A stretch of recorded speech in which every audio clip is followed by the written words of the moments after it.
watching this on a phone, tablet or a laptop, you're not going to be surprised by the fact that Europe's digital economy is growing 7 times faster than any other sector.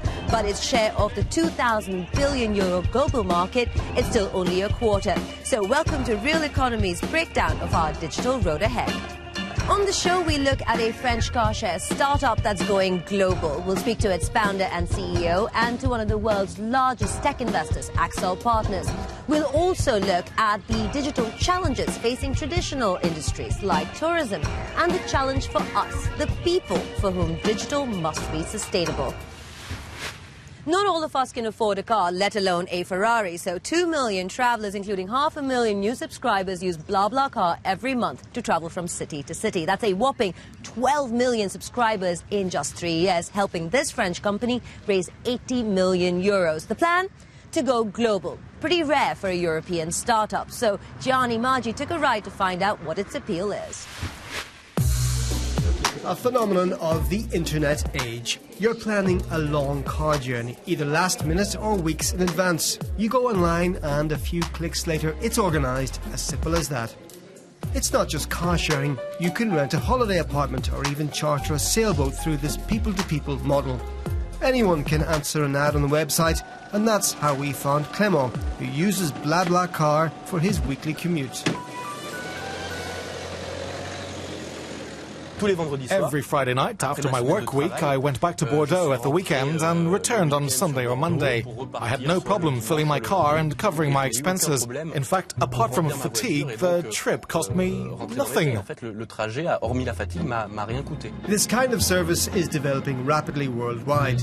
BlaBlaCar, the biggest car-sharing site in Europe, operates in 13 countries and has 180 staff. What we end up building in Europe is we end up building like a very low-cost and social transport network. What we're now building actually in new countries that we launched actually in 2014 and that we launch in the future is we're actually providing a transport network that was not there. And we end up connecting cities that were not connected before. Joining me is the founder and CEO of BlaBlaCar, Frédéric Mazzella, and Philippe Bautry from one of the world's most famous venture capital firms out of the Silicon Valley, Accel Partners. They're also investors in BlaBlaCar. Gentlemen, thanks very much for giving us your time. Fred, let's start with you. How hard was it to make BlaBla a reality? We have the infrastructure, we had the people, and we could make the idea a reality. In Europe, there is also a sentiment sometimes which could go against growing a company like this, which is like pessimism, it will never work. But overall, everything in Europe could help us. When you look at other companies you invested in Europe, do you think they and governments actually create the right setup? We've started 30 years ago in Silicon Valley when you have been in Europe for 15 years. And I've clearly seen the development of this ecosystem and think that it is actually a very interesting geography to invest. When you look at a European consumer, have they changed a lot in the last couple of years? You can look at products like Dropbox, which are going from owning your disk space to using it. You can look at companies like Spotify or Deezer. We are moving from owning to using, and this is a tendency which is actually global, and it's been helped to be global because we are now able to build global companies, even starting from anywhere in the world.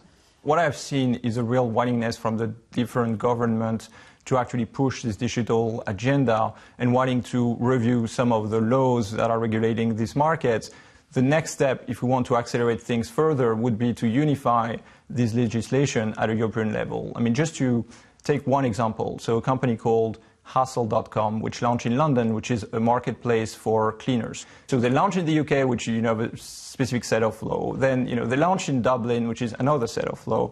Then they launched in Paris, and it is a completely different set of law. There's a lot of comparison between Europe and the US. I mean, the big difference is the US is a massive market. In Europe, it is a massive market, but it's fragmented. So let's pause for a second and look at the fact that in an environment of high unemployment in Europe, 900,000 jobs are still vacant because of a lack of IT skills. 39% of Europe's workforce has insufficient digital skills, while 14% have none at all. So here's a crash course on how a digital agenda can potentially create jobs. 3/4 of Europe is now connected via broadband, and Bob and his father have turned that connectivity into a business opportunity. Bob became a digital entrepreneur 3 years ago with the promise of a digital single market in the future. He trained in IT skills and used the private sector and EU startup and education programs to get the skills he needed. Bob then connected online, building trade specialists in Europe to the people who needed them by innovating a new mobile app. R&D and innovation helped Bob and his friends create 1.8 million mobile app jobs, even in a tough economy. Bob's father, an electrician, hadn't had much business in that time. Bob retrained him to understand how computers, the cloud and digital worked. Thanks to Bob's app and his new skills in using a computer, Bob's father was suddenly the busiest electrician in Europe. Bob's family and Europeans like them are basing the economy on digital bytes. Why? Because going digital could create millions of jobs. Fred, your team is mostly under 29. How hard is it for you to find the right skill sets? But it's hard to find mostly the tech resources. And actually what they say in Silicon Valley today is that they need a second Silicon Valley. We don't even have one yet in Europe. The challenge has been to make sure that our brand image as an employer was getting known a bit better so that we could attract talent. For an ecosystem to work, the cities have to think the same. I mean, they have to create their own image as a good city for welcoming all technology companies. In this building, you have companies like, Criteo, which went public. You have BlaBlaCar here. I mean, these two companies combined have created more than 1,000 jobs in just one building in Paris. And all this, this creating job all across the region. And these jobs are actually at different levels. I mean, you have job in IT, but if you look at some of the marketplaces that we mentioned, like, Hustle.com, they have 2,000 cleaners on their marketplace, already. We have to prepare the next generation for jobs we don't know yet, in a context we don't know yet, for products we don't know yet, but we have to get the right mindset and make sure that education is keeping up with the fast pace of all this evolution. Is a digital single market key then? It would be great if that, there could be a legal framework at the European level so that, companies that are, in this framework then could scale much faster.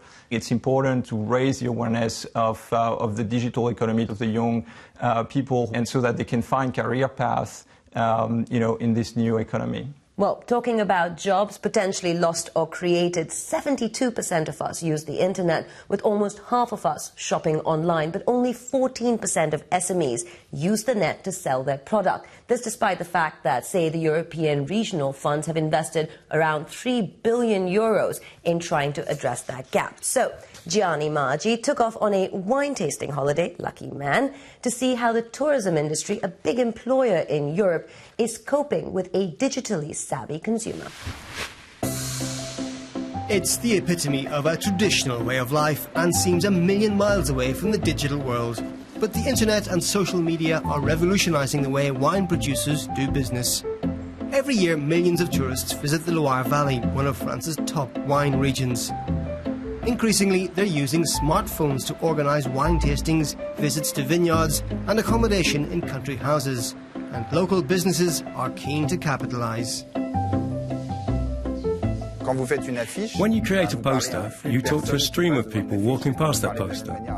And so you talk the same way to everyone. The internet allows you to talk to everyone in a one-to-one way. Social networks allow us to implement very specific things, such as specific campaigns for individual wine appellations. Digital means new commercial opportunities for producers and also spreads awareness of their activities. Behind us, there are 17 centuries of tradition. It really is a legacy of which we're the lucky recipients, and this legacy must be bequeathed. Digital is what allows us to pass on these values, this knowledge, this experience. It's a combination of age-old production methods, digital technology, and a radical shift in consumer habits. Today, the vast majority of internet users buy their travel arrangements online and visit on average 9 sites before making a choice. And after the trip, more than half of internet users share their views on the web.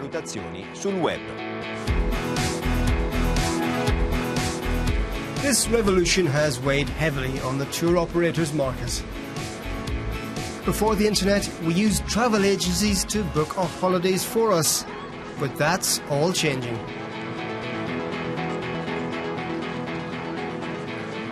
The tour operators were forced to rethink their business model. Either I resist change or offer something different. It comes at a heavy cost. French tour operators had losses totaling 130 million in the years 2011, 12 and 13. Some have almost disappeared, and a few have disappeared. So they revised their models, offering extra services and security is very important, or exclusive destinations. Philippe, the big question then, does digital create or destroy jobs? They are creating new services and creating new markets. And so that's why I think it creates more jobs than I would say, I don't see why it would destroy jobs. I think this is an enormous, value creation opportunity by giving more choice to the consumer. But Fred, when you talk to CEOs of incumbent industries, do you find that they're ready to take on the digital challenge? It's just like if 100 years ago, when things were getting industrialized, we were asking ourselves if we had to do it or not.